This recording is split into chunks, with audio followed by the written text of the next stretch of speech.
Hello guys and welcome back to the SimpliCode programming channel. This is Vikesh and let's get started with today's topic, which is about maps in Java. So first of all, before we understand this particular diagram and the classes in this map framework, let's understand why do we need map.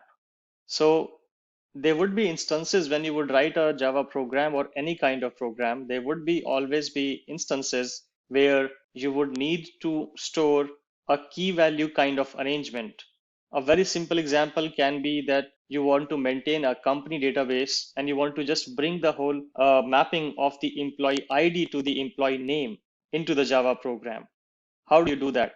You need a key value sort of arrangement where you can store the employee ID as the keys, and each of the employee ID key would correspond to an employee name, which will be called the value. So you need a key and value arrangement in a Java program to store that kind of information and use that kind of information in your program. And that's where map comes into picture. Whenever you have to store a key value arrangement, remember you would always think about maps. Maps should be the right collection or the right data structure to be used if you want to store any key value arrangement in your program. So that's about map. And here you can see a nice framework representation of map. And this is going to be a theoretical lecture where we will understand how this map framework works, what is the property, and what are the different implementation classes. And then in the future sessions, we will again look at some examples of the most popular map implementation classes which are used in the Java world. So again, the orange oval are interfaces. The blue boxes or the light blue boxes are the abstract classes, and the purple boxes are the concrete classes. So map is an interface which will provide this kind of a blueprint that every class underneath it would be working on a key value arrangement. When we talk about this key value arrangement, so we have these keys and we have the values. So the keys here are supposed to be unique. The values can contain duplicates. Remember, this is a very important concept that in map, the keys will be unique and the values can have duplicate. And because we want to maintain the uniqueness in the keys part, that's why the keys are technically stored as a set, because we know that set cannot contain duplicate. Sets are by design made to be storing only unique elements. So map uses the set class to store its keys, and to store the values, it generally uses a list class. So you can see map is basically reusing the classes from the collections framework, sets for storing the keys and lists for storing the values. That's the basic anatomy and basic idea of how map is working. Now you see some classes here called abstract map and sorted map. And again, similar to the set hierarchy, whenever you see the sorted word, and if you look at the concrete class, which is called tree map, this is going to provide you some sort of an order, sorting order automatically. And then you have the hash map class. And this class is going to be providing a random access. This will not maintain the insertion order. This will not provide you a natural sorting order. This is just to store elements in random order. And the element here, a single element here, is basically consisting of two parts, which is key and value. Always remember that. You also have hash table here. Hash table is basically a synchronized representation. This is a thread safe. Hash map and tree map are non-thread safe. So multiple threads, if you try to work in a multi-threading program with these hash map and tree map, you're going to get very unpredictable results. But if you use hash table, then it is inherently thread safe. So it will only allow one thread to access the hash table at a particular time. You will also be thinking then it's always better to use hash table, right? Because you will never get into those weird errors and you don't have to migrate your program to a multi-threaded environment whenever you are trying to use hash tables.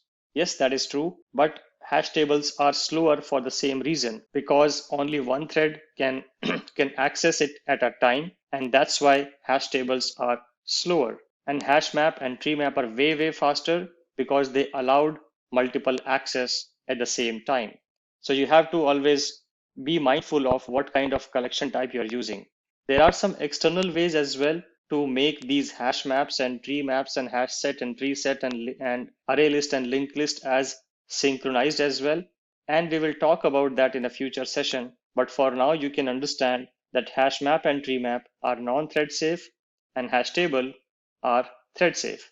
There's another class which is coming out from the hash map class, which is called linked hash map. And linked hash map, as the name shows, it will basically carry two properties. It will carry the property of hash map, where the elements are stored or displayed or accessed in random order. And at the same time, it is also providing the linked property of the linked list, where the sequence is maintained. So you can see you can actually get the insertion order. If you use a linked hash map, the way in which you insert the elements would always be the way in which the elements will be accessed. So you are getting sort of a ordering property, but the order is the insertion order. It's not the natural sort order, it's the insertion order. That's why the name linked hash map, because it brings the linked list part of the link property inside the hash map, where the elements would be presented to you in the order they are inserted when you call the add method. So that's what we covered here. We covered about map interface. We covered about hash map class, which is going to store the values and the access will be random. The value means the element means a key and value. We sometimes also call this as an element. You will see that representation sometimes. Some people also call it as iterable element. It's all the same thing, but it's a key and value arrangement. Tree map also stores the key value arrangement, but it will provide you a sorted representation. And here the sorting will happen on the keys, not on the values. The sorting will be happening. The natural order of sort, which will be maintained by the tree map, is only applicable to the keys here. Similarly, linked hash map, it will insert the elements, but when you try to access it, it will maintain the insertion order. No matter how many times you access it, it will only be presented to you in the order the elements were inserted. And hash table is very similar to hash map, with the difference that hash table is thread safe. Multiple threads cannot manipulate the hash table at a time. It will only let a single thread access itself at a time. So that's the property of hash table. The most popular classes are generally these ones: hash map, tree map, and linked hash map. Very rarely you will also see hash table, but since we have some ways to get these synchronized, so generally you would not see much of the hash table implementation. And that's all I wanted to cover in this particular lecture, where we walk you through the concepts and the theory of the map framework. And in the upcoming sessions, we'll go deeper into the concrete classes. And in the next session, we'll specifically be discussing about hash map. So we will understand how hash map works. We will create a hash map, and we will again look at some utility methods which are provided by the hash map class through the demonstration. If you like this video, a thumbs up would be massively appreciated. And please do not forget to subscribe to SimpliCode for more programming related videos. Thank you, and we'll meet again in the next session.